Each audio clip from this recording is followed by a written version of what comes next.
I'm here to talk about success, right?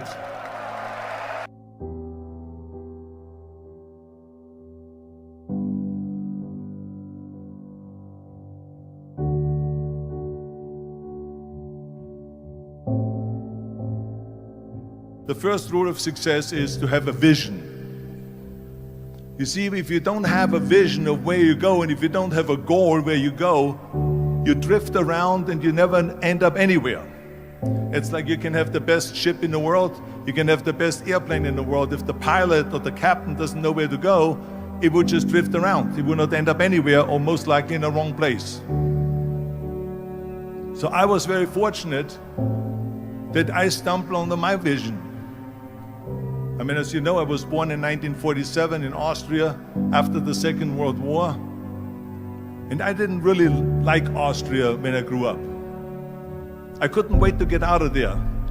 I couldn't see myself becoming a farmer or a worker in a factory or anything like that.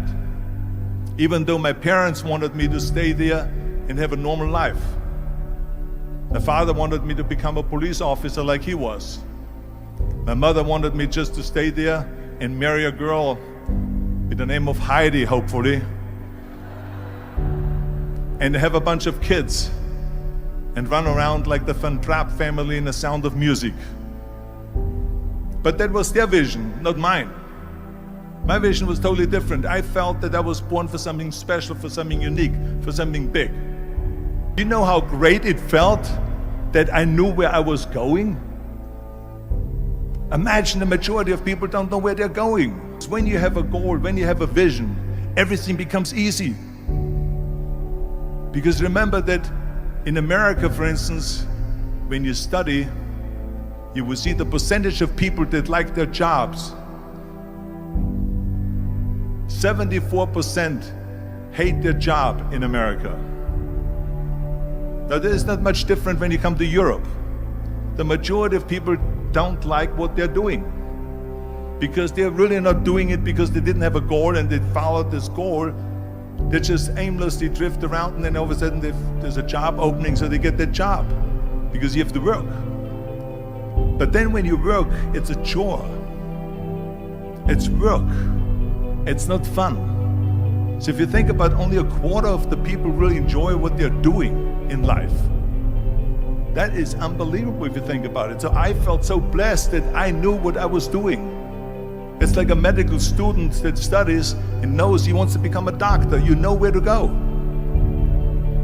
So I knew where to go. So people always ask me, when they saw me in the gym in the pumping iron days, they say, why is it that you're working out so hard? 5 hours a day, 6 hours a day, and you have always a smile on your face. The others are working out just as hard as you do, and they look sour in the face.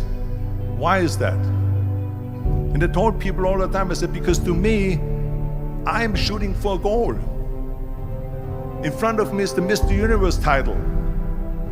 So every rep that I do gets me closer to accomplishing that goal, to make this goal, this vision, turn into reality. Every single set that I do, every repetition, every weight that I lift will get me a step closer to turn this goal into reality. So I couldn't wait to do another 500-pound squat. I couldn't wait to do another 500-pound bench press. I couldn't wait to do another 2,000 reps of sit-ups. I couldn't wait for the next exercise, for the next half hour of posing and all the kind of things that you have to do to be a champion. And with the age of 20, I went to London and I won the Mr. Universe contest as the youngest Mr. Universe ever. And it was because I had a goal.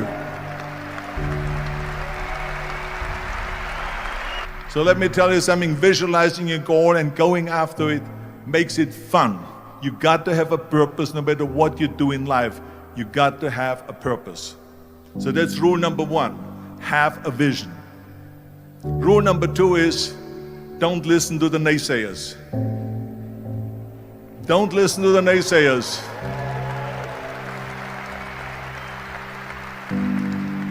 Everything I ever did, the thing that I heard out of people's mouth was, that's impossible. that can't be done or no. So whenever someone said to me, it can't be done, I heard it can be done. When they said no, I heard yes. And when they said it's impossible, I heard it is possible.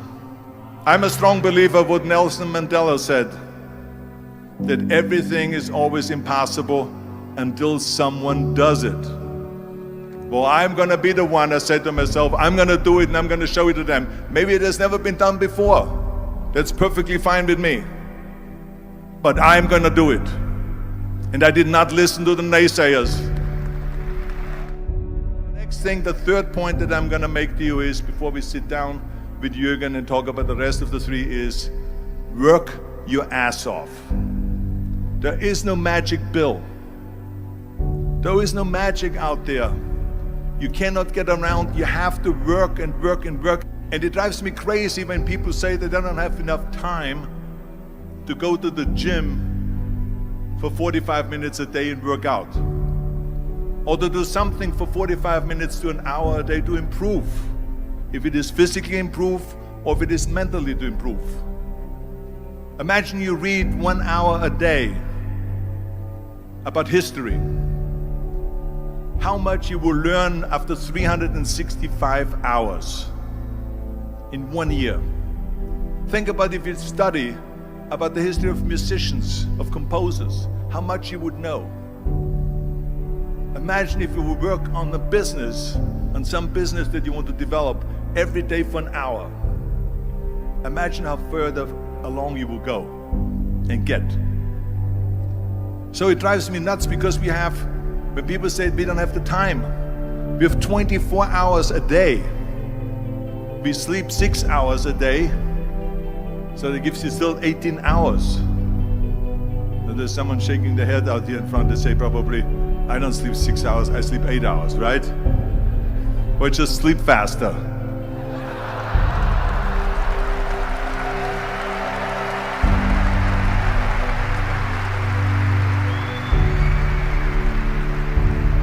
So we have 18 hours a day. The average person works around 8 to 10 hours. So let's assume it's 10 hours, so we have 8 hours left. Then you travel around an hour a day, maybe 2 hours a day. So now you have still 6 hours left. So what do you do with these 6 hours? What do you do with these 6 hours? Then we eat a little bit, then we schmooze a little bit, talk a little bit to people and all that stuff. But you can see how much time there is available if you organize your day. So you got to work hard. I mean, let me tell you something. When I went to America, I went to college. I went and worked out 5 hours a day. And I was working on construction. Because in those days in bodybuilding, there was no money. I didn't have the money for food supplements or anything. So I had to go to work. So I worked on construction.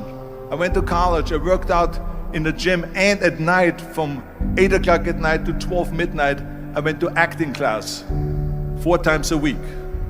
So I did all of that. There was not one single minute that I wasted. I became very friendly with Muhammad Ali in the 70s. And Muhammad Ali worked his butt off. And I saw it firsthand.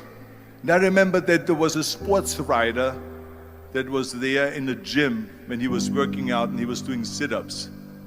And they asked him, how many sit-ups do you do? And he said, I don't start counting until it hurts. Now think about that. He doesn't start counting his sit-ups until he feels pain. That's when he starts counting. That is working hard. And so you can't get around the hard work. It doesn't matter who it is. As a matter of fact, I believe what Ted Turner said, work like hell and advertise.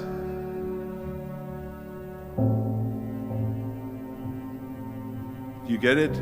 Work like hell, go to bed, and early to rise, work like hell and advertise. So you work your ass off, and then you let the world know about your work. That's what it is all about. Let people know. If you have a company, if you have a movie, if you do sports, work your ass off, but then advertise and let everyone know. I hate Plan B. And I tell you why. Because we have so many doubters, as I've said earlier, the no-sayers. We have so many of those people that say no and you can't do it, it's impossible. That is okay because we just turn off, as I said earlier, and we listen and we hear the no being a yes. You can't do it, you can do it, and all of that. So that is possible to do that amongst all the negative people around you. But when you start doubting yourself, that's very dangerous. Because now what you're basically saying is that if my plan doesn't work, I have a fallback plan, I have a plan B. And that means that you start thinking about plan B, and every thought that you put into plan B, you're taking away now that thought and that energy from plan A.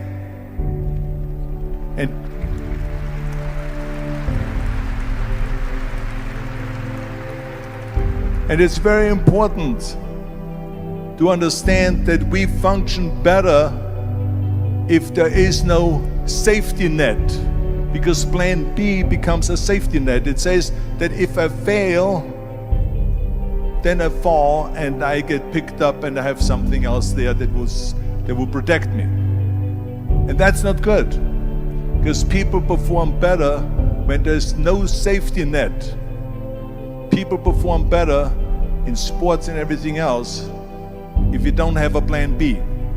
To me, it is very dangerous to have a plan B, because you're cutting yourself off from the chance of really succeeding. And the reason, one of the main reasons why people want to have a plan B is because they are worried about failing. What is if I fail, then I don't have anything else? Well, let me tell you something, don't be afraid of failing, because there's nothing wrong with failing. You have to fail in order to climb that ladder. There's no one that doesn't fail. We all fail. It's okay.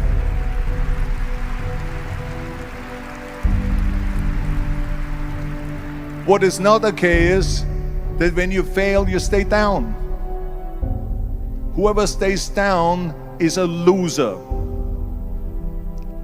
And winners will fail and get up, fail and get up, fail and get up. You always get up. That is a winner. That is a winner. Hey, we all lose. We all have losses. This is okay. And this is why I say don't be worried about losing, because when you're afraid of losing, then you get frozen.